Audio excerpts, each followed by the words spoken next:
자, 오늘 끝낼 거예요. 진짜로요? 나 겁나 빨리 다닐 거야. 얼른. 자, 지역지리 부분이에요. 자, 지역지리 부분에서는 자료 중심으로만 좀 이해를 해주시면 될 것 같고, 문제는 따로 안 풀고 내용만 하겠습니다. 네. 자, 먼저 지역 같은 경우에는 지리적 특성이 다른 곳과 구별되는 지표상의 공간 범위를 지역이라고 한다. 이런 지역들은 다른 지역과 구분되는 고유한 특성들을 가지고 있다는 거죠. 그래서 이런 고유한 특성을 물어보는 문제들이 지역지리 문제라고 보면 돼요. 자, 그리고 요즘에는 교통통신 발달과 지역 교류가 많아짐에 따라서 지역성이 점차 약화되고 있다. 그래서 지역 구분의 유형 보면은 동질 지역과 기능 지역을 나눌 수가 있어요. 동질 지역 같은 경우는 같은 특성을 가진 지역, 동일한 현상이 나타나는 지역을 동질 지역이라고 하고, 기능 지역은 이 영향과 관련이 있어요. 영향.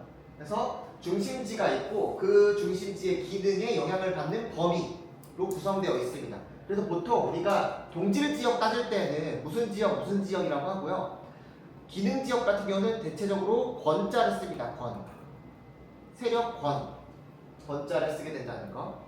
그래서 동질 지역은 같은 특성을 나타나는 거기 때문에 중심지가 따로 없지만, 기능 지역 같은 경우는 중심지가 있고 그에 영향을 받는 배후지로 이렇게 구성이 된다라고 보면 됩니다. 자, 점이지대는 동일한 특성들이 같이 나타나는 지역을 점이지대라고 하는데, 혼재되어 나타나는 지역, 동질 지역에도 나타나고 기능 지역에도 나타납니다. 점이지대 알아봤고요. 자, 다음에 우리나라 지역 구분 보면은 전통적으로는 우리가 자연적 요소에 따라 구분하자고 그랬죠?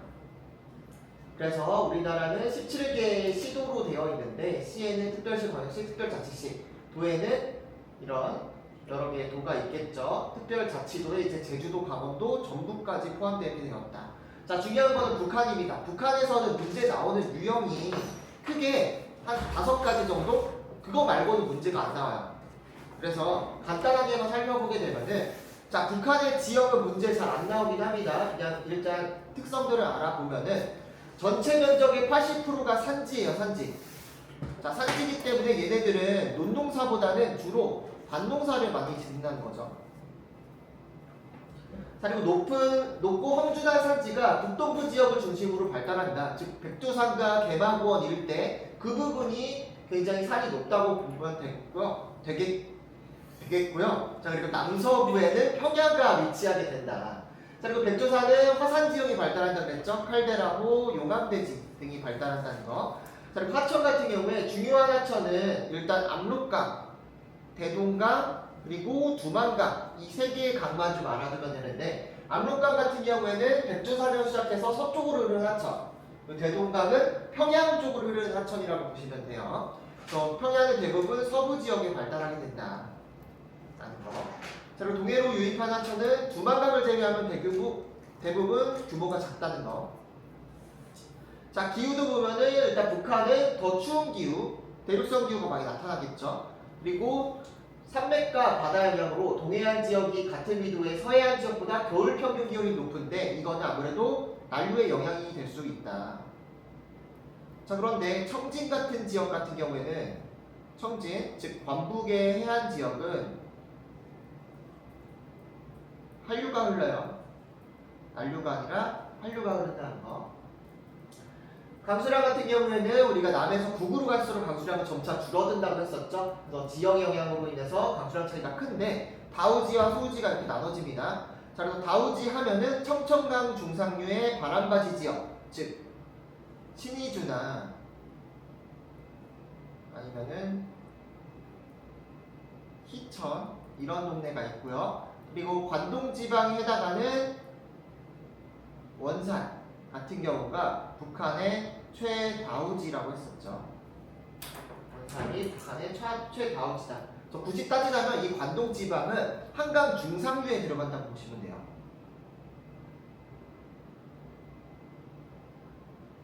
한강 중상류만큼 비가 많이 내린다라는 거죠. 자, 소호지 같은 경우는 대동강 하류에 해당하는 이제 남포나 평양을 들 수 있는데, 특히 남포가 평양보다 비가 더 안 옵니다. 그리고 관북지방에 해당하는 청진은 여기는 한반도에서 비가 제일 안 오는 최소지라고 기억을 해주시면 될 것 같아요.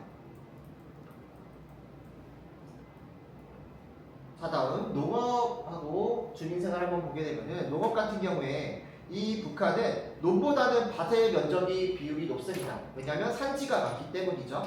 자, 그래서 이 북한 같은 경우는 먹고 사는 게 제일 중요하기 때문에 경지 면적은 남한보다 넓어요. 하지만 지형과 기후의 영향으로 인해서 토지 생산성은 낮은 거예요. 그러니까 밭은 넓은데 여기서 생산하는 양은 우리보다 적은 거지. 자, 음식은 주로 어떤 것들을 먹게 되냐면 옥수수나 감자, 메밀 같은 밭작물을 이용한 음식들이 발달하게 되겠고요. 쌀은 좀 나오기가 힘들겠죠. 쌀은 아무래도 더워야 되고 비가 많이 와야 되고 평지가 필요한데 북한은 그런 자연환경이 많이 없으니까 쌀밥을 먹기는 힘들다.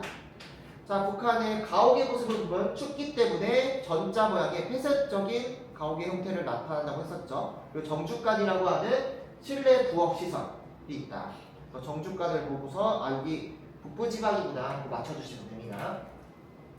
자원 같은 경우에는 일단 풍부한 지하 자원들을 가지고 있는데 특히 석회석 같은 경우에는 평남 지향사 쪽 고생대 땅이 평남 지향사 쪽에 석회석과 모연탄이 분포하게 되겠고요. 그리고 북부지방을 중심으로 철광석이나 텅스텐, 마그네사이트 등이 분포하게 됩니다. 자, 그리고 에너지 소비 구조를 보게 되면은 이 북한 같은 경우에는 일단 수입할 수 있는 석유나 천연가스 같은 경우에는 다른 나라에서 수입을 해오기가 어렵죠. 왜냐하면 북한이랑 거래를 해주는 데가 없으니까. 그래서 보통 석탄을 많이 씁니다. 여기서 말하는 석탄은 무연탄이 되겠죠. 이 석탄의 가장 높은 비중을 차지하고요. 그리고 도시 지역이 아니라 시골 지역으로 갈수록 수력 발전을 많이 해요. 왜냐하면 여기는 산이 높고 험준한 산들이 많다 보니까 그 격차를 이용해서 수력 발전을 많이 한다. 그래서 석탄하고 수력 중심이라고 보시면 돼요. 석탄과 수력 중심. 즉 이제 발전 역시나 화력 발전과 수력 발전만 돌리겠죠. 핵은 그렇게 많이 개발을 하는데 원자력은 못해요. 그 다음에 인구와 도시 부분 보면은 일단 인구는 우리나라의 절반 정도, 그러니까 2,500만 명 정도 되고요. 최근에 이 북한도 출생률 감소 현상이 나타남에 따라서 인구 증가율이 낮게 나타납니다. 자, 그리고 대부분의 인구가 어디 분포하냐면 서부의 평야 지역과 동해안에 인접한 평야 지역, 즉 평양 인근 지역 지역이나 동해안에 인접한 평양, 원산 부근에 인구가 집중되어 있고 북동부 내륙 지역 같은 경우는 인구가 희박하다고 합니다. 자, 그리고 도시화율은 62.9%로 남한보다 당연히 낮고 대부분의 도시들은 남서부 평야 지역에 분포하게 된다. 산업 같은 경우에는 군수공업 중심의 중공업 우선 정책을 취하고 있고요. 경공업이 발달하지 않았기 때문에 생필품의 부족 문제들도 많이 벌어집니다. 자, 그리고 교통 문제 같은 경우에도 많이 나오게 되는데, 자, 북한 같은 경우에는 산이 너무 험하기 때문에 자동차 교통, 도로교통보다는 철도교통 중심이라고 보시면 돼요. 철도가 여객 수송의 60%, 화물 수송의 90% 정도를 담당한다. 그리고 도로, 하천, 해상 이런 것들은 그냥 연기하기 위한 보조수단이고 자동차 자체가 별로 없다는 거. 자, 다음에 이 개방 지역들도 문제가 많이 나옵니다. 자, 개방 지역 같은 경우는 총 4가지가 있어요. 자, 근데 여기서 포인트 되는 단어들만 기억할 필요가 있는데, 자, 먼저 나선 경제특구는 제일 먼저 형성된 겁니다. 1991년에 제일 먼저 형성된 건데 이게 어디에 분포하냐면 나선이라 그래서 중국과 러시아의 접경 지역에 나진하고 선봉 지역이 있어요. 즉 이거는 북한의 북동부 즉 관북 지방에 분포하는 곳인데 유엔 개발 계획에 따라서 북한이 너무 못 사니까 여기다가 니네 개방을 해봐. 그래서 니네 치자 중국이랑 러시아랑 거래를 하면 되잖아. 여기다 개방을 해봐 했는데 중국하고 러시아에서 거래를 별로 안 해주는 거야. 그래서 망했다. 망했고요.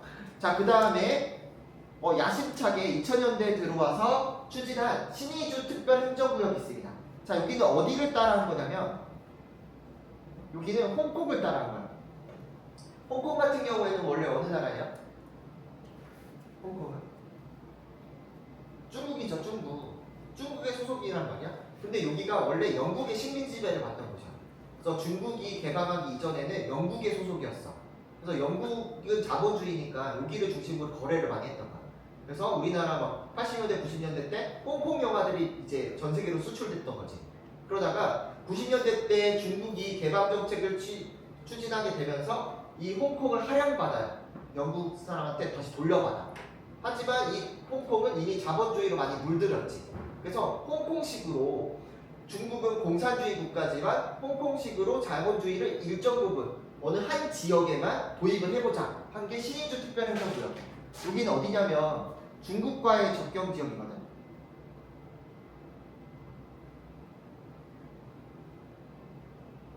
중국 접경 지역인데 홍콩식으로 자본주의 경제개발을 추진한다. 그래서 이 홍콩이 포인트입니다. 하지만 여기도 망했어요.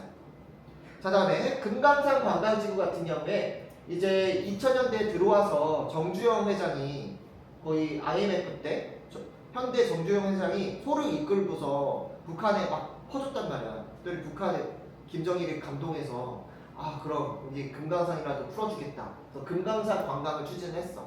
그러다가 2008년에 우리나라 관광객 중 하나가 금강산 가서 그냥 얌전히만 있으면 되는데 그 북한군한테 야 우리랑 같이 가자 막 이렇게 한 거야. 그랬더니 이제 북한군들이 그 아줌마를 데려간 거지. 그렇게 행위를 하니까. 그래서 그 아줌마가 죽을 뻔했어. 죽었나? 그랬나? 그래가지고 어쨌든 그렇게 잡혀간 이후로 2008년에 잠정 중단됐어요. 자, 개성공업지구 같은 경우에는 우리 서울에서 엄청 가까워. 1시간 정도 거리거든?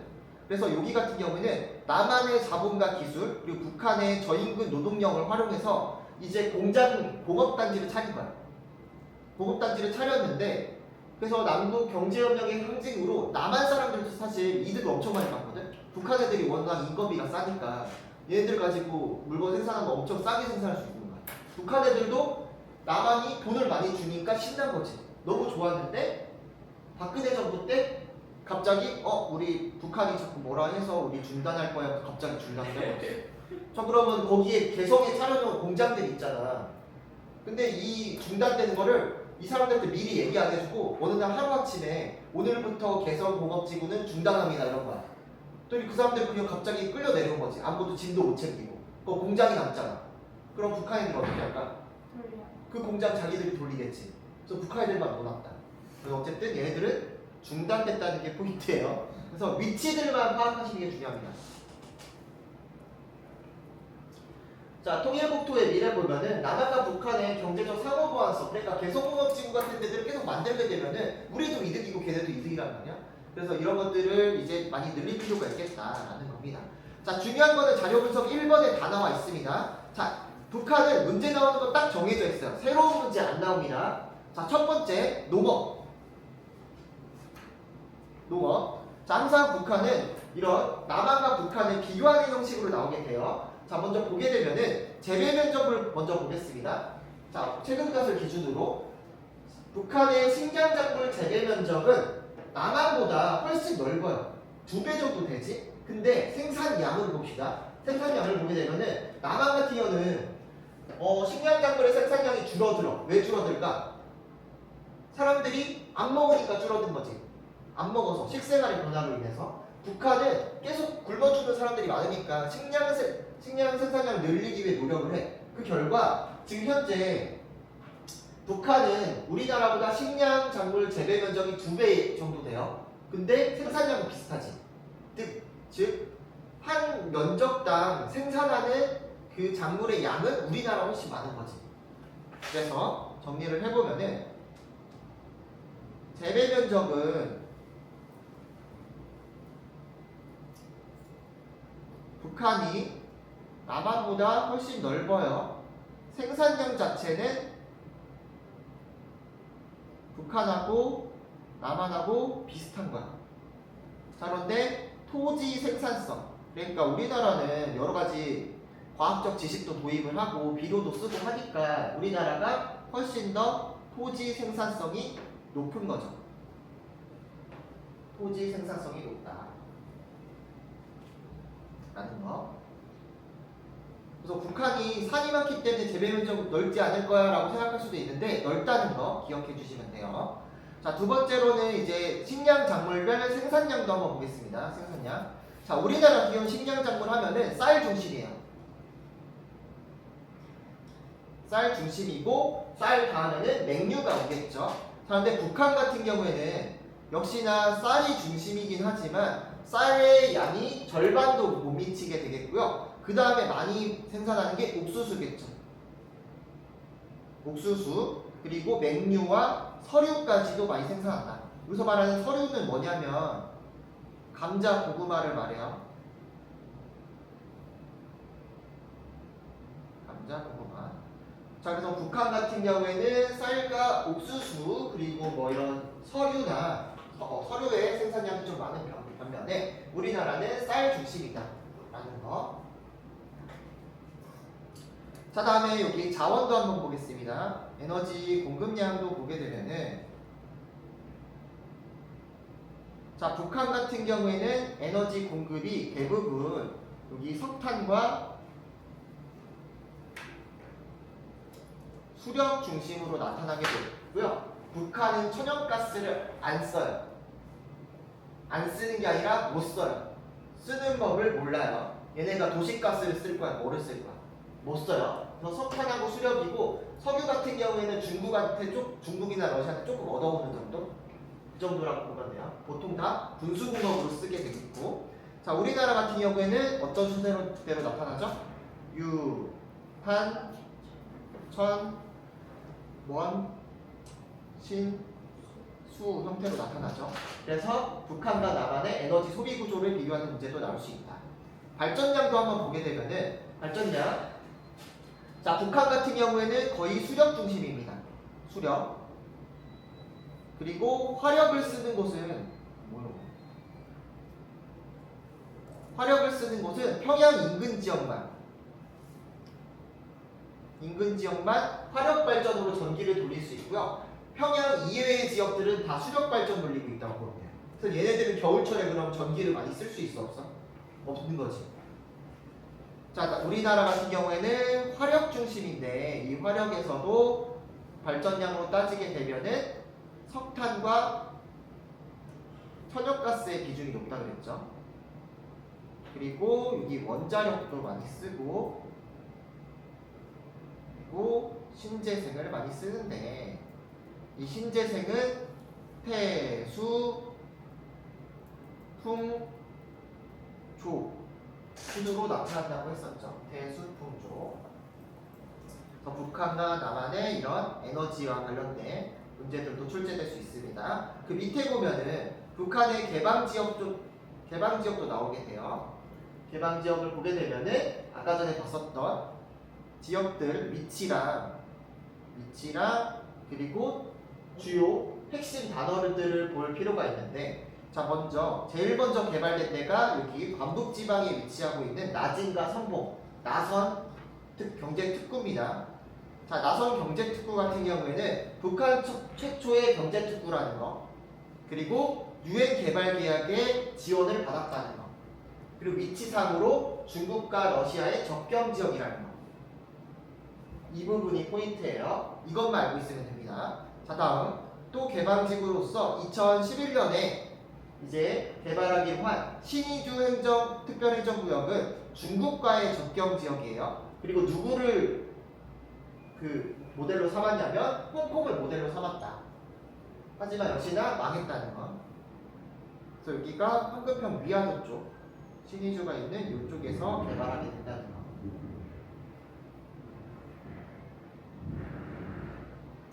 자, 그리고 개성공업지구 같은 경우에는 이제 남한과 북한의 공동적인 협력을 했던 건데 2016년에 중단됐다는 거죠. 그래서 남한과 북한. 그래서 위치는 여기에 부포합니다. 완전 접경 지역이죠. 그리고 금강산 같은 경우에는 북한의 강원도 지역에 분포하게 돼요. 그래서 관광 산업을 했지만 관광객 피격 사건 이후에 중단됐다는 거. 이 정도만 알고 있으면 됩니다. 그래서 북한에 나올 거는 그렇게야. 농업에서 나올 거냐, 또는 이제 자원 파트에서 나올 거냐, 아니면 교통 쪽에서 나올 거냐, 아니면은 저거 개방 지역 물어볼 거냐. 이 네 가지라고 보시면 됩니다. 그래서 북한 같은 경우는 농업 파트에서는 관농사 중심이다. 자원에서는 석탄과 수력 많이 쓴다. 교통에서는 철도 교통 중심이다. 개방 지역은 낮은 선봉과 그리고 신의주 그리고 개성 그리고 금강산. 이것만 알고 있으면 북한은 다 풀 수 있습니다. 여기서 새로운 문제 안 나와요. 문제는 넘어가서요. 도로 문제입니다. 도로 문제 이거는 풀어볼까요? 7번.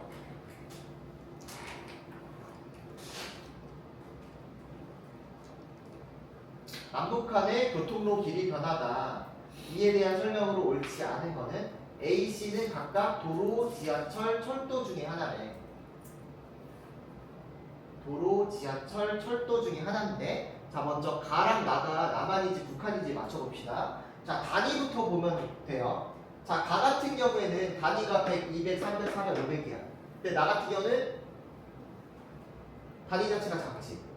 그 이유는 일단 교통로 길이를 상대값으로 했지만 변화율 자체가 엄청 크고 작은 거 이런 것들을 보고 알 수가 있겠죠.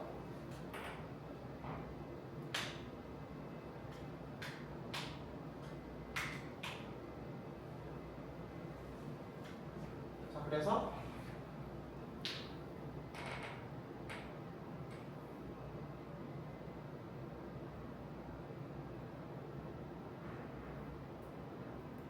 잠깐만.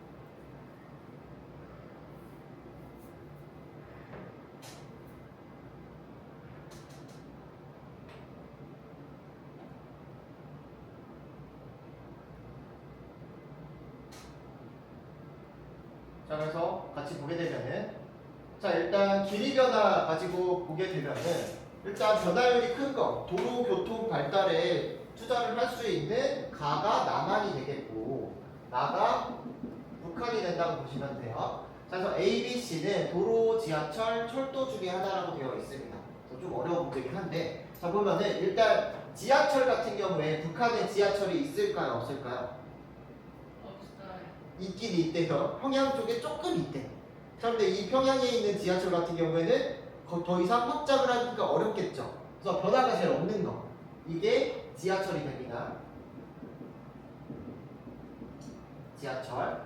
자, 그래서 우리나라 같은 경우에는 1990년대 이후에 이제 여러 가지 지하철들을 추가를 했죠. 대전이나 아니면 부산이나 대구 그리고 수도권 전철 이런 데를 점점 늘리게 되면서 이 변화율 자체가 크게 나타난다. 그래서 우리나라에서 교통의 이런 변화율이 제일 큰 게 바로 지하철이라고 보겠고요. 자, 그 다음에 B 같은 경우에는 자 우리나라에서는 조금 소폭 증가를 했고 북한 같은 경우에서는 갑자기 크게 증가를 했죠.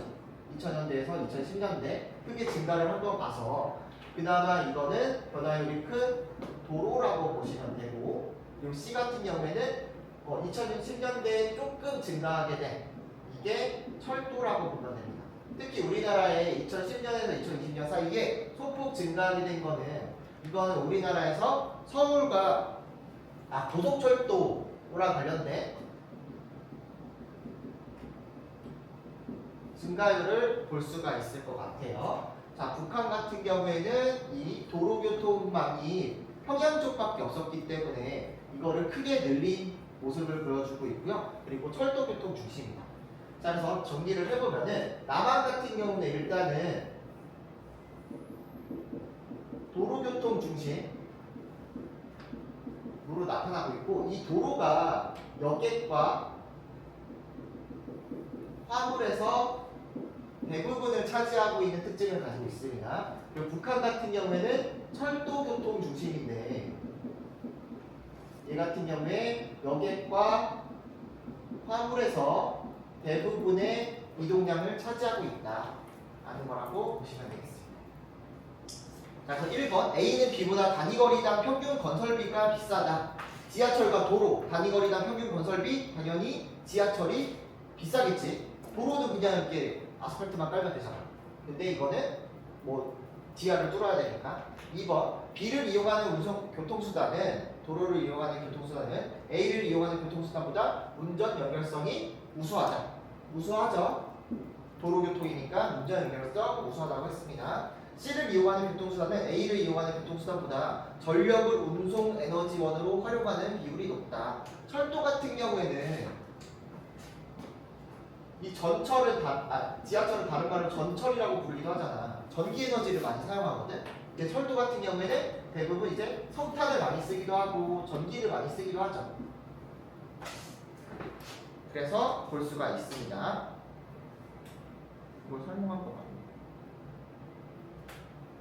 그래서 이거는 전력을 운송 에너지로 많이 사용하는 것들은 전철, 즉 지하철이라고 생각하면 되고요. 4번 가는 나보다 여객 수소 분담률에서 B를 이용하는 교통수단이 차지하는 비율이 높다. 북한 같은 경우에는 철도 중심, 북한은 나는 가보다 2020년 A씨의 총 길이에서 C의 길이가 차지하는 비율이 높다. 총 길이에서 따져봤을 때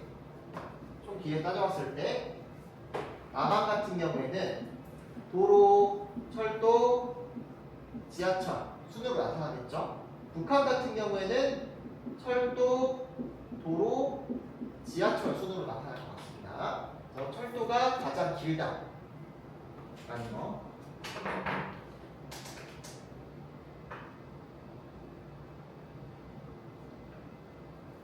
그래서 다음으로 넘어가서 수도권과 강원지방 보겠습니다. 자, 그래서 우리나라 지역지리 여기 문제에서는 여기 부분에서는 사실 볼만한 게 이런 자료들 중심으로 보시는 게 중요해요. 자, 먼저 수도권 보겠습니다. 자, 수도권의 공간 범위 하면은 서울, 인천, 경기도로 구성되어 있죠. 그래서 서울 같은 경우는 정치, 경제, 문화의 중심지고 인천은 국제 물류 기능을 담당하고 있다라는 게 특징입니다. 특히 인천공항 같은 경우가 국제 물류를 크게 담당을 하고 있겠죠. 자, 경기도 같은 경우는 수도권에서 가장 인구가 많죠. 서울의 배후지 역할을 한다. 그래서 수도권의 인구 변화 이렇게 보게 되면은 자, 일단 수도권 하면은 인구가 약 2,500만 명 정도 되는데 우리나라의 절반 정도에 해당한다고 보시면 됩니다. 그 중에서 경기도가 1,300만, 서울이 950만 정도, 그리고 인천이 300만 정도 된다고 그랬죠? 300만 정도. 자, 이렇게 봤을 때 인구 규모가 큰 두 지역 하면은 서울하고 경기 생각하면 되고요. 인천은 인구 규모가 작기 때문에 상호작용이 아무래도 서울과 경기에 비해서는 적을 수밖에 없다는 거 기억을 해주시면 됩니다. 그래서 우리나라에서 절반 이상을 차지하고 있다. 수도권에 집중된 것도 많이 집중이 되어 있는데 그 중에서도 국내 총생산이라던가 인구가 많으니까, 그리고 전문과학 및 기술 서비스업, 즉 생산자 서비스업의 업체 수, 그리고 뭐 이런 백화점의 수, 요양기관의 수, 이런 거에서 수도권으로 많이 집중되어 있다는 거죠. 자, 그리고 도로, 철도, 항공노선도 서울을 중심으로 연결되어 있다. 자, 수도권의 산업공간의 구조 변화도 한번 보면은 서울 같은 경우는 처음에는 나 이걸로 쓰려고 했어. 섬유와 봉제업 같은 경공업이 주로 발달합니다. 경공업이 발달하다가 1970년대에는 서울 주변 지역으로 제조업이 분산되게 돼요. 그래서 인천과 경기 지역으로 분산되게 되는데 대체적으로 이거는 서울의 남서부에 발달을 했어. 그러니까 저번에 알아봤던 구로구나 영등포구나 남서부 지역에 발달을 시키고요. 그 다음에 이동한 데가 인천, 경기, 즉 서부 지역, 수도권의 서부. 자, 그 다음 간 데가 어디냐면은 인천 지역과 경기도의 안산, 시흥, 즉 이것도 역시나 수도권의 남서부 지역으로 이동한다는 거죠. 자, 그리고 1990년대부터는 서울의 2차 산업 비율이 낮아지면서 생산자 서비스업 중심으로 3차 산업이 빠르게 증가한다. 그래서 서울은 3차 산업을, 그리고 경기와 인천은 이때부터 2차 산업을 크게 감당하게 되는 거죠. 그러면서 2000년대 이후에는 기술 집약적이고 지식 집약적인 첨단 산업으로 변화를 추구하게 되는데, 이 첨단 산업 같은 경우에도 첨단 산업과 관련된 생산자 서비스업은 서울로, 첨단 산업과 관련된 생산자 서비스업, 예를 들어 보험업이라던가 아니면은 기업의 본사가 위치한다거나 이제 연구소가 위치한다는 거는 이제 서울로 나타나게 되겠고, 경기도 같은 경우에는 이런 전자제품의 제조업을 담당하게 됩니다. 즉 생산 공장이 경기도에 위치하게 되는 거죠. 생산 공장이 위치하게 된다. 자, 그래서 여기 밑에 나와 있는 것처럼 서울은 지식 기반 서비스업을 담당을 한다면은 연구개발과 업무관리, 그러니까 연구소나 본사들이 위치한다면은 경기도, 인천과 경기도는 지식 기반 제조업, 정보통신기기나 반도체 등이 발달하게 된다. 그래서 이 경기도에서 이런 지식 기반 제조업이 발달한 지역으로는 화성과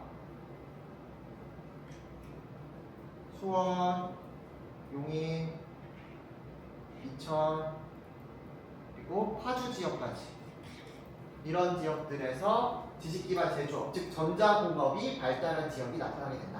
특히 이 화성 같은 경우가 눈에 많이 띈다고 했죠. 화성과 이천. 자, 수도권의 문제점은 과도하게 좀 집중이 되어 있다는 거, 그리고 격차가 심화되어 있고 수도권 내 불균형 문제도 있다는 거. 그래서 이런 거를 해결하기 위해서 뭐 이런 것들을 세우고 있죠. 특히 세종특별자치시나 혁신도시 같은 경우에는 이제 4차 국토개발 때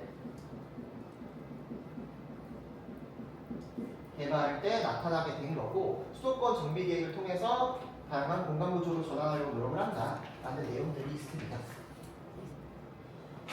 자, 다음에 강원도 같은 경우에는 보통 자연지리 쪽으로 많이 나오고 주요 지역들만 기억을 해주시면 될 것 같아요. 일단 자연환경으로 봤을 때 태백산맥을 경계로 영서지방과 영동지방으로 나눠지죠. 그러니까 태백산맥이 있는 대관령을 경계로 영서와 영동지방으로 나눠지게 되는데, 영서지방 같은 경우는 영동지방보다 기온의 연도차가 큰 내륙지역이죠.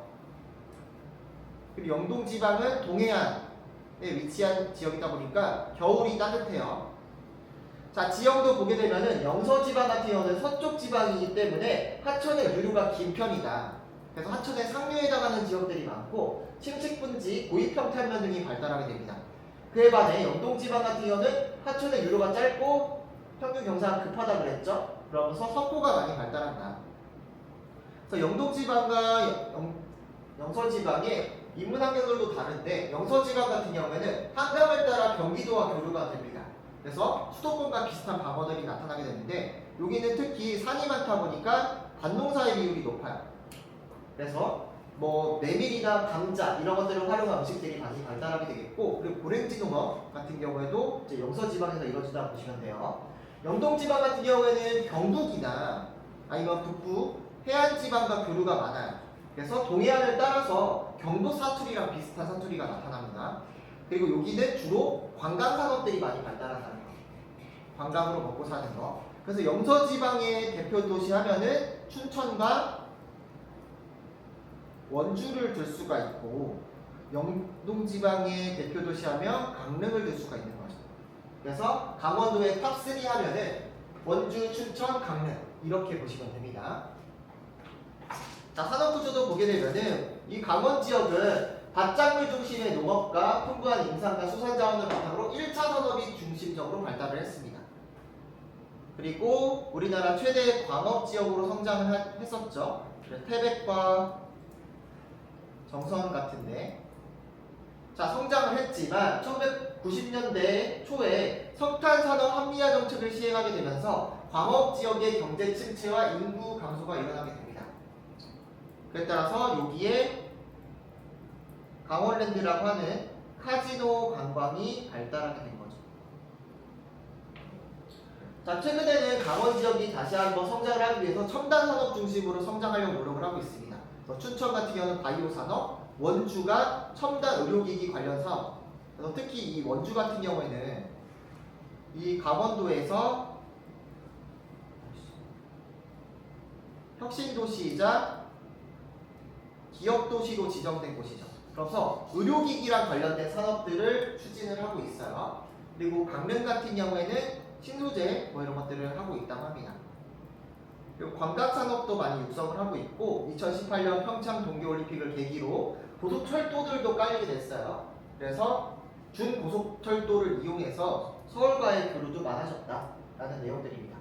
자, 중요한 거는 뒤에 있는 자료 분석이겠죠. 자, 먼저 보니까 수도권과 강원 지방의 교통과 도시책에 나와 있습니다.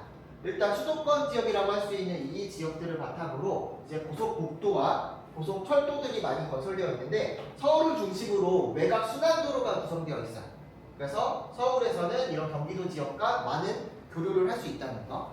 강원도 같은 경우에는 교류가 좀 한정적으로 되어 있습니다. 원주, 춘천, 강릉 중심으로만 연결이 되어 있고요. 강릉 같은 경우에는 영동에 있는 지방들을 중심으로 쭉 해안도로를 따라 연결되어 있다는 것도 확인할 수 있겠습니다.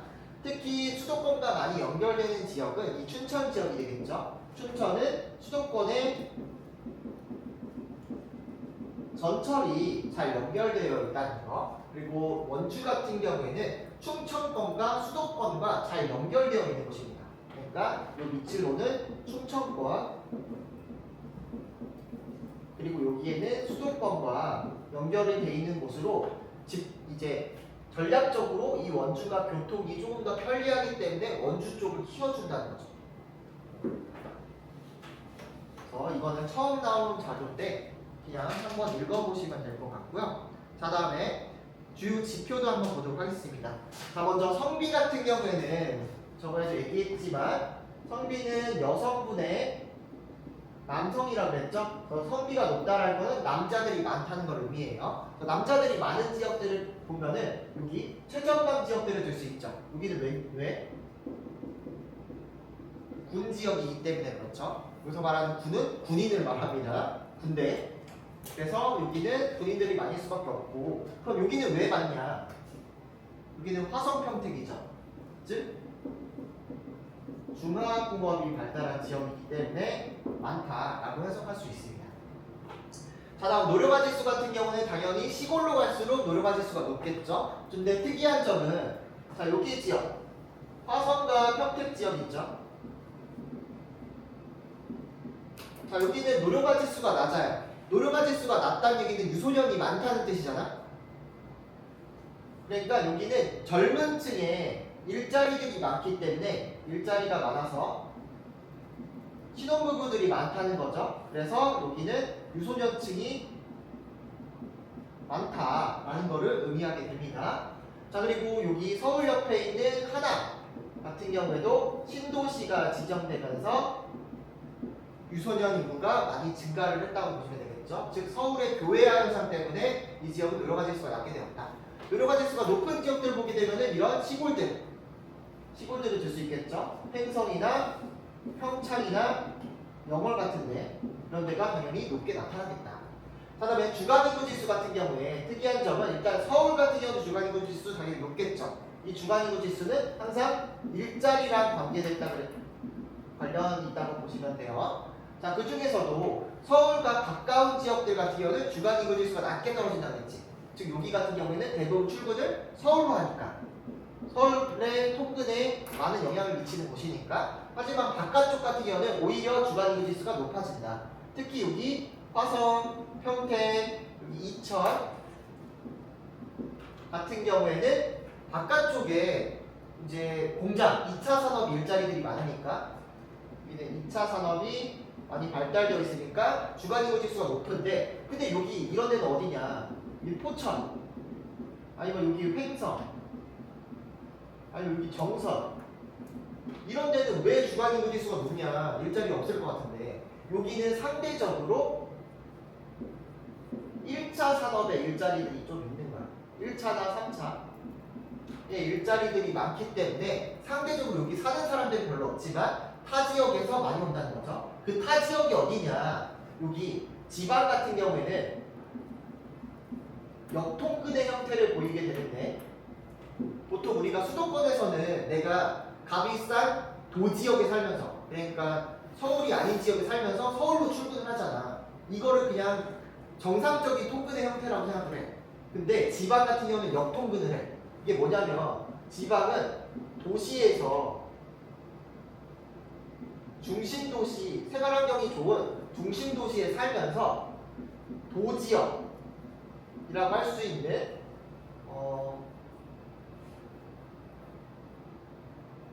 주변에 나타나는 도시로 통근을 한다는 거죠.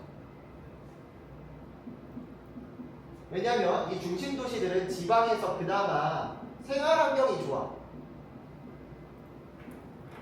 생활환경이 좋아. 좋은 대신에 그런 인프라들이 많이 갖춰진 대신에 땅값이 그나마 지방에서 좀 비싸기 때문에 넓은 부지의 공장이라던가 그런 것들을 짓기가 어려워요. 대신에 도에 있는 지역들, 주변 도시들 같은 경우에는 땅값이 저렴하기 때문에 넓은 부지의 공장들을 많이 지을 수 있죠. 그래서 일자리들이 풍부한 거예요. 1차나 2차 산업의 일자리가 풍부하게 나타나서 역통근의 형태를 보이게 돼요. 또 중심도시들은, 지방에 있는 중심도시들은 주간인구 지수가 100 이하로 나타나는 경우들이 많고, 이 도지역 같은 경우에 주간인구 지수가 100 이상으로 나타나는 곳이 은근히 많다라는 거죠. 그래서 보면은 강원도의 중심도시라 할 수 있는 원주나 춘천이나 강릉 전보다 100 이하로 떨어지죠. 즉 사람들은 원주, 춘천, 강릉에 살면서 뭐 강릉 살면서 정선으로 출퇴근을 한다거나, 여기 원주 살면서 횡성으로 출퇴근한다거나, 춘천 살면서 딴 데 출퇴근한다거나 이렇게 한다는 거죠. 그래서 역통근의 형태를 보여준다. 이거는 청주에도 해당이 되고요. 아니면은 저기 전라도, 전주 쪽에도 해당이 되고 다 해당됩니다. 지방에는. 그래서 이런 자료들 중심으로 한번 살펴보시면 되고, 자 다음 넘어가서 춘천, 호남, 영남, 제주도 나머지 지역들이 보겠습니다. 자, 충청지방 같은 경우에는 여기 문제 나오면은 수도권 애들이 그렇게 많이 틀려. 얘들 딴에는 비슷비슷해 보이나 봐. 충청이 특색 크게 없다고 생각하나 봐.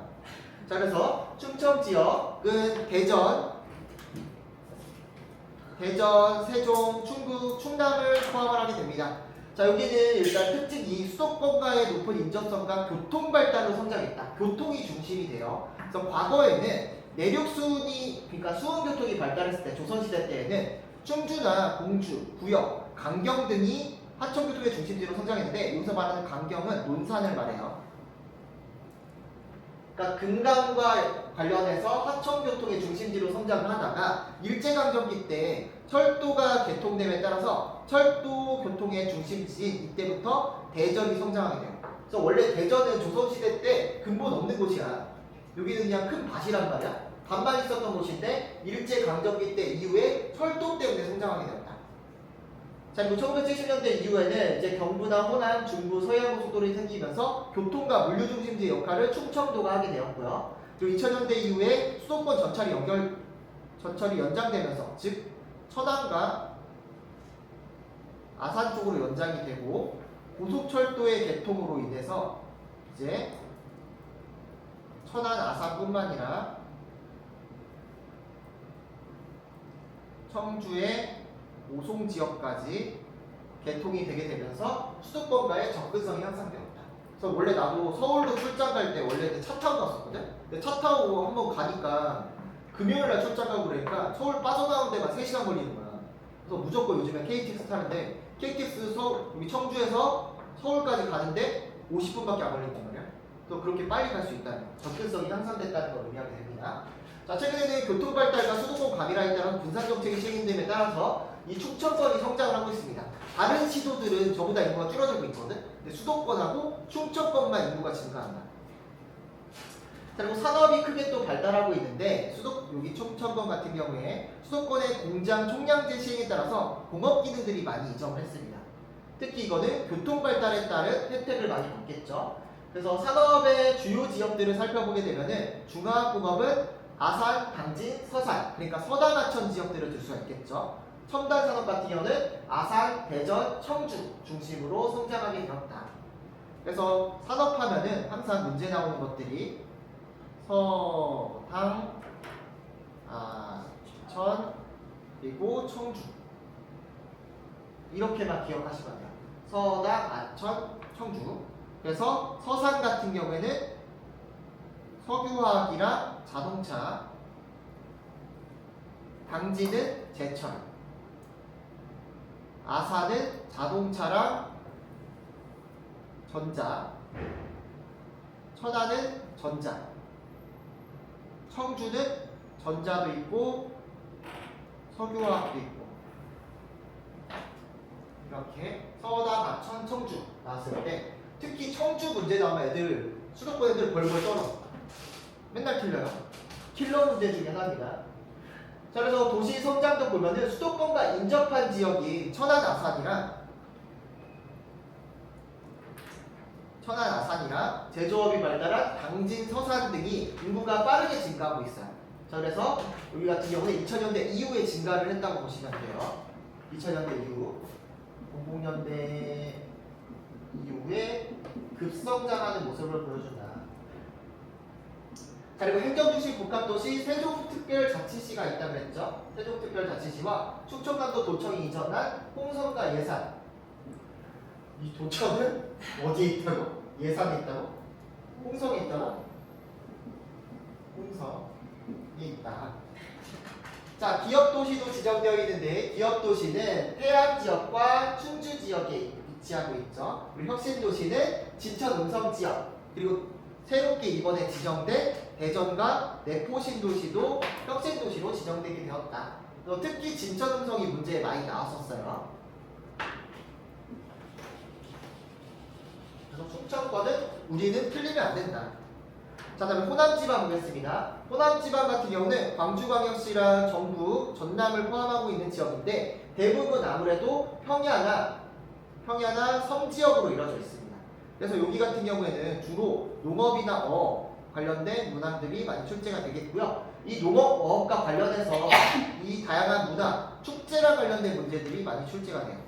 축제 아니면 특산물 관련된 거 기억해 주시면 되는데, 자, 이런 호남지방 같은 경우에는 우리나라 최대 곡창지대라고 할 수 있겠죠. 그래서 호남평야, 나주평야를 중심으로 대규모의 농경지가 형성되어 있는데 이 농경지는 무슨 농사? 벼농사를 많이 한다는 거죠. 벼농사. 자, 그리고 대규모의 농지 개간으로 인해서 간척 사업도 시행한 적이 있습니다. 일제강점기 때 김제시 광활면 지역에 갯벌을 농지로 개간을 했는데 일제강점기 때 만들어졌기 때문에 이 광활면 지역은 산촌의 형태를 보이고 있어요. 그리고 1960년대에 추진된 부안의 개화도, 새만금 일대 이런 데들 같은 경우에는 보통 우리나라의 실정에 맞게 집촌의 형태를 보이고 있다. 그리고 여기 서해안 같은 경우에 간척 사업들이 활발하게 이루어지고 있는데 우리나라의 조금 유명한 간척지라고 할 수 있는 이 새만금 간척지 같은 경우에는 군산과 부안 사이에 있는 바다에 다양한 산업과 도시를 개발하기 위해서 추진하고 있다. 그래서 잼버리를 여기서 했던 거지. 잼버리. 콩감 있죠, 콩감. 자, 산업 구조도 한번 보도록 하겠습니다. 1차 산업 같은 경우 역시나 농업이 발달하게 되겠고요. 또 포인트는 남서부 해안을 중심으로 염정과 양식업이 발달을 했습니다. 특히 유명한 데가 신안과 목포 같은 데를 들 수가 있겠죠. 근데 이 양식업과 염전이 요즘에 돈이 안 되다 보니까 얘네들이 지금 최근에는 뭘로 바뀌고 있냐면 태양광 발전소로 많이 바뀌고 있다고 합니다. 자, 제조업은 서해안고속도로와 호남고속철도들이 개통되면서 성장하고 있는데 호남고속철도의 종점이 광주야. 서울부터 광주까지 연결됐다고 보시면 돼요. 근데 분기점이 어디에 있다? 청주 오송에 있다. 자, 그래서 이 발전, 제조업의 발전은 어떤 식으로 이루어졌냐면 일단 1970년대 남동임해공업 지역에 해당하는 여수 지역에 석유화학 산업단지가 조성이 됩니다. 그리고 1980년대 광양의 제철소가 형성되게 돼요. 그래서 사실 큰 산업단지 하면은 여수랑 광양밖에 없다고 보시면 됩니다. 여수랑 광양. 자, 그리고 광주 같은 경우에는 광산업과 자동차 공업을 중심으로 성장을 많이 하고 있고요. 전주 같은 경우에는 소모파이 만들고 있어요. 자, 그리고 혁신도시와 기업도시 역시나 지정되어 있는데 광양만 지역에 경제 자유구역을 조성을 해서 뭐 이런 동북아시아 물류중심지로 지향을 하겠다. 특히 여기 광양 같은 경우에는 우리나라에서 부산 다음으로 많은 물동량을 보유한 물류의 중심지, 그러니까 해상 물류의 중심지로 성장을 하고 있는 지역이 있고요. 그리고 광주의 경제자유구역은 신산업을 육성한다고 하고, 또 혁신도시, 전북의 중심지인 전주와 완주, 그리고 전남의 중심지인 광주 밑에 있는 나주, 여기를 중심으로 나타난다. 그리고 기업도시는 영암과 해남 쪽에 위치한 관광 레저형 기업도시들이 있죠. 그래서 기업도시 하면은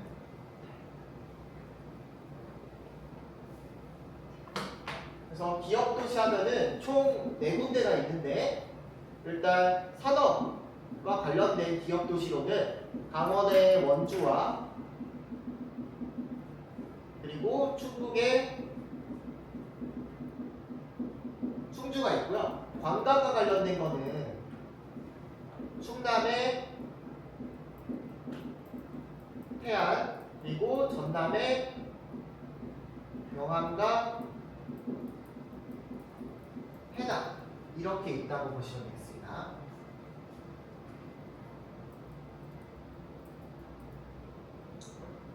자, 다음에 영남지방 보면은, 영남지방은 아무래도 이렇게 광역시들을 많이 가지고 있는 곳이다. 부산, 대구, 울산, 경북, 경상도 많은 이런 단체를 가지고 있고요. 자, 여기는 태백산맥, 소백산맥으로 둘러싸여 있고 낙동강 유역이다라는 거, 그리고 저차가 작고 수심이 깊은 해안을 가지고 있어서 대형 선박의 입출항이 편리한 항만이 발달했다. 그래서 우리나라 최고의 항만이 부사장 같은 데가 많이 발달하게 된 거죠. 우리나라의 산업화를 이끌어왔다. 남동임해공업지역을 말하게 됩니다. 자, 1차 산업 같은 경우에는 일단 북부 내륙지역, 그러니까 경북지역은 과수농업이 중심으로 발달하게 돼요.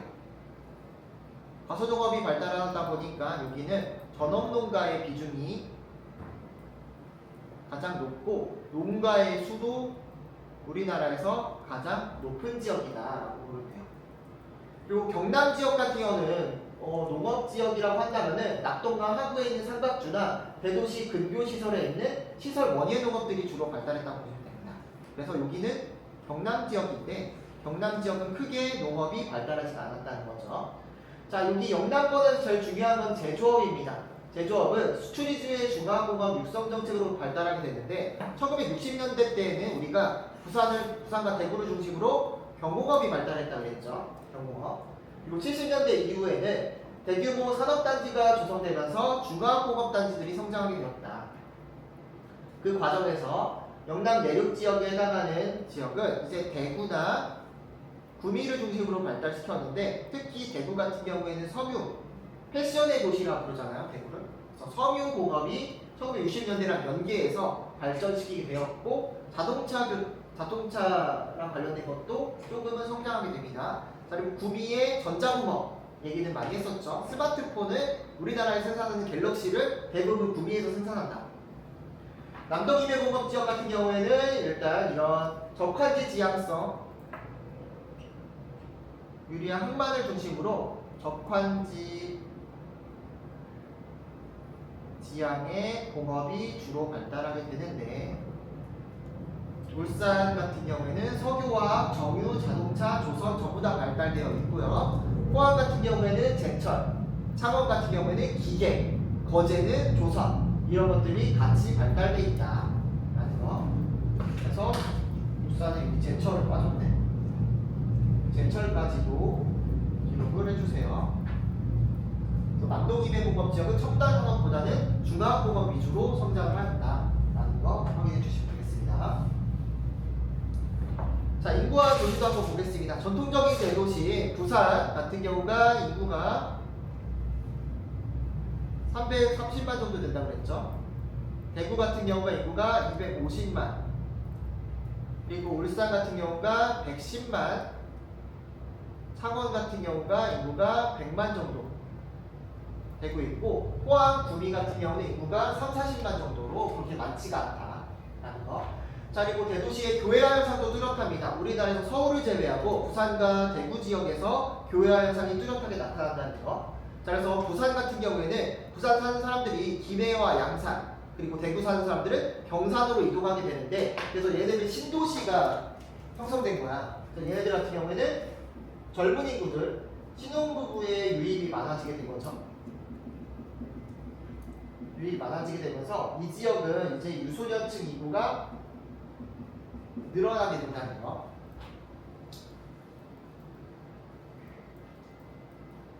그리고 군위가 이번에 대구로 편입돼서 지도의 모양이 조금 이상하게 변했죠. 자, 그 다음에 역사문화 조지 안동과 경주 같은 경우에도 문제 많이 나옵니다. 자, 안동 같은 경우는 세계문화유산으로 등재된 하회마을이 있죠. 하회마을도 있고 게다가 도청의 이전으로 인해서 행정기능도 강화되었다. 경주 같은 경우는 석굴암과 불국사, 경주 유적지구, 그리고 양동마을들이 세계문화유산으로 등재되었다. 우리나라를 대표하는 전통마을로는 안동의 하회마을, 경주의 양동마을 두 가지 들면 됩니다. 자, 제주도 같은 경우에는 별거 없어요. 거의 자연지리 파트에서만 나오게 되는데 저희도에 위치하고 따뜻하다는 거, 그래서 기온의 연도차가 작은 기후가 나타나는 거. 그리고 이 제주도는 신생태 화산활동으로 형성되어서 한라산이라는 중심에 있는 산이 위치하게 되는데 얘는 복합화산이라고 그랬죠. 다양한 화산 지역들이 발달하게 되고 기생화산과 용암동굴, 주상절리 등이 잘 나타납니다. 특히 이 용암동굴은 제주도에만 있어요. 기생화산과 용암동굴은 제주도에만 있다고 생각하면 됩니다. 자, 지표 대부분에 전리가 발달한, 그러니까 금이 많은 현무암으로 덮여져 있기 때문에 물빠짐이 너무 좋아요. 그래서 건천이 발달하고 해안가 위주로 용천이 발달한다. 그래서 현무암으로 덮여져 있기 때문에 얘는 녹차 생산에도 유리한 환경들을 가지고 있습니다. 자, 제주도는 유네스코 생물권 보전지역, 세계자연유산, 세계지질공원으로 지정되어 있다는 거. 그래서 독도랑 비교가 되는데 독도는 섬 전체가 천연기념물이라고 했죠. 자, 그런데 제주도는 섬 전체가 그냥 유네스코에서 지정한 세계자연유산이다 이렇게 보시면 돼요. 물론 제주도에도 천연기념물이 있습니다. 부분 천연기념물이 있는데 섬 전체는 아니다. 자, 산업 같은 경우에는 독특한 문화들이 발달하게 됩니다. 그래서 일단 전통적인 취락은 물을 얻기 위한 해안가 용천대를 중심으로 구포하게 되겠고, 전통가옥은 일단 현무암을 이용해서 돌담이 있다는 거, 그리고 새를 통해서 이제 그물로 지붕을 덮는다는 거, 강풍에 대비한다는 거, 그리고 곡식의 착보 기능을 하는 곱팡이 있다는 거 기억을 해주시면 됩니다. 자, 1차 산업도 보게 되면은 이 제주도는 대부분 1차 산업 중에서도 밭과 과수원이 발달했다 그랬죠. 그래서 채소나 감귤, 차 등을 재배한다. 그래서 여기는 물 빠짐이 좋기 때문에 논농사를 거의 하지 못한다고 보시면 돼요. 자, 2차 산업은 다른 시도에 비해서 상대적으로 미약합니다. 그래서 2차 산업 공장은 거의 없다라고 보면 됩니다. 3차 산업은 관광 산업 위주로 발달되어 있기 때문에 여기에 나는 사람들은 대체적으로 겸업농가의 비중이 매우 높다라고 보시면 되겠죠. 자, 이 제주도는 또 한 번 발전을 하기 위해서 국제 자유도시 제주특별자치도로 지정되게 되었죠. 그래서 다양한 조세 혜택과 규제 완화 혜택들을 받게 되었고, 관광, 교육, 의료, 첨단 산업들을 핵심 산업으로 선정해서 육성하고 있다. 특히 카카오의 본사가 여기 제주도로 이전을 했잖아. 카카오의 본사라고 해야 되나? 한 지점이라고 해야 되나? 그게 크게 이동을 하면서 여기가 이런 첨단 산업의 핵심 산업 지역으로 육성이 되게 되었고, 그리고 최근에는 이런 유입 인구가 증가함에 따라서 각종 기반 시설들이 부족해지게 되었다라는 거. 자, 뒤에 있는 내용들 한번 볼게요. 자, 지역 지리 문제에서 많이 나오는 지역들입니다. 먼저 보면은 일단은 도청 소재지부터 파악을 해볼게요. 충북의 도청 소재지 어디? 청주. 그리고 충남의 도청 소재지 예산, 홍성. 그리고 전북 같은 경우는 전주. 그리고 전남은 무안에 있다는 거. 자, 경북의 도청 소재지는 안동. 경남의 도청 소재지는 창원에 있다. 그래서 도청 소재지 파악해 주시고요. 자, 다음에 혁신 도시들을 파악을 해보면은 충북의 혁신 도시는 진천 음성에, 그리고 대전과 홍성에는 충남 쪽에 이제 혁신 도시들이 조성이 됐고, 그리고 전북 쪽의 혁신 도시는 전주, 완주, 그리고 광주 밑에 있는 나주에도 혁신 도시가 조성되어 있다는 거. 그리고 경상도 쪽에는 김천과 대구 쪽에 혁신도시 지정되어 있고요. 그리고 부산과 울산, 그리고 여기에 있는 진주에도 혁신도시가 조성되어 있습니다. 진주. 자, 그리고 기업도시 하면은 충주, 태안, 무안, 영암, 해남, 그리고 위쪽에는 원주까지 포함된다고 했었죠. 그리고 각각의 축제들을 파악할 필요가 있는데, 진짜 문제 많이 나오는 지역들만 좀 체크를 해보면요. 자, 보령의 머드축제 많이 나오죠. 그리고 김제의 지평선 축제, 그리고 순창의 고추장 축제, 남원의 춘향제도 문제 많이 나옵니다. 자, 그리고 광주 옆에 있는 한평의 나비축제라던가, 그리고 여기 보성의 녹차축제, 다양축제, 순천의 순천만, 그리고 진주의 남강 유등축제, 그리고 이 정도만 일단은 기억을 잘 해주시는 게 좋을 것 같아요. 충청권에서 지역질이 많이 나오는 데는 여기에 있는 서당, 천 많이 나오고요. 그리고 여기 경상도에서 문제 많이 전라도에서 많이 나온 데는 보숭광, 고여가 있죠. 고여.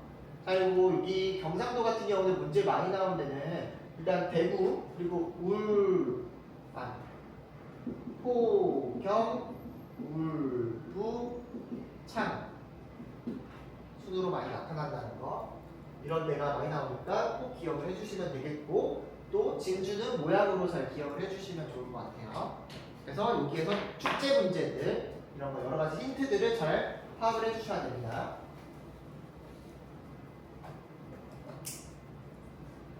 자, 그래서 여기 제주업 같은 경우에도 문제가 많이 나오게 되는데, 그래서 좀 정리를 해보면은 서산 같은 경우에는 뭐가 유명하다고 했지? 서산은 석유화학과 자동차, 당진은 제철, 아산은 전자랑 자동차. 여기에 또 천안 같은 경우에는 전자. 자, 구미 같은 경우에도 전자. 포항은 제철. 광주는 자동차. 여수는 석유화학. 광양은 제철. 거제는 조선. 울산은 자동차, 석유, 조선, 제철. 다 해당한다. 자, 그럼 A가 뭘까?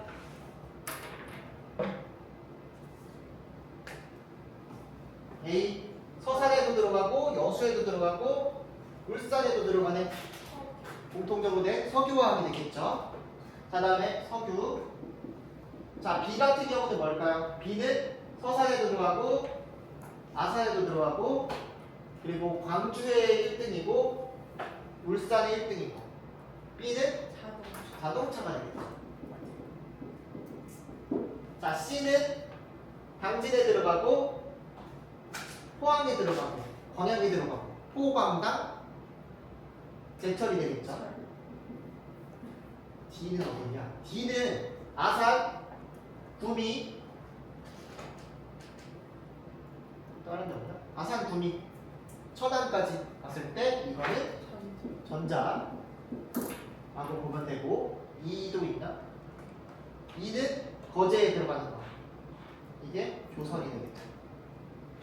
그래서 이 공화 문제는 나온 데만 정해져 있고 혹시나 우리가 공부 안 한 데서 나왔다면은 남는 거 하나 고르는 거예요. 남는 거. 공업 지역의 위치들과 이런 것들 주로 개발된 것들 이런 거 판단해 주시면 될 것 같습니다. 이러면 끝났어요. 한지 끝났다. 그래서 문제는 수능 완성은 수능 전에 진짜 9월 모의고사 전에 한 번씩 꼭 풀어보고 실전 모의고사 문제는 니네가 시간을 재면서 풀어봐요. 되게 중요하거든. 실전 모의고사 이게 진짜 이 수능 특강과 수능 완성을 쓴 저자들이 머리를 쥐어 짜가면서 어려운 문제들로 만들어낸 거야 이거는. 그래서 수능이나 이런 모의고사에서 충분히 적용될 수 있는 퀄리티가 높은 문제들이 있으니까 꼭 한 번씩 풀어보고 항상 이거를 응용해서 많이 냈거든. 그래서 자료들을 잘 해석해보세요. 새로운 자료, 내가 눈에 처음 보는 자료들이 있다면 그걸 중심으로 잘 공부를 하시는 게 중요합니다. 네. 한지 반가워 수고했습니다. 수고하셨습니다. 내일 안 나와요? 내일은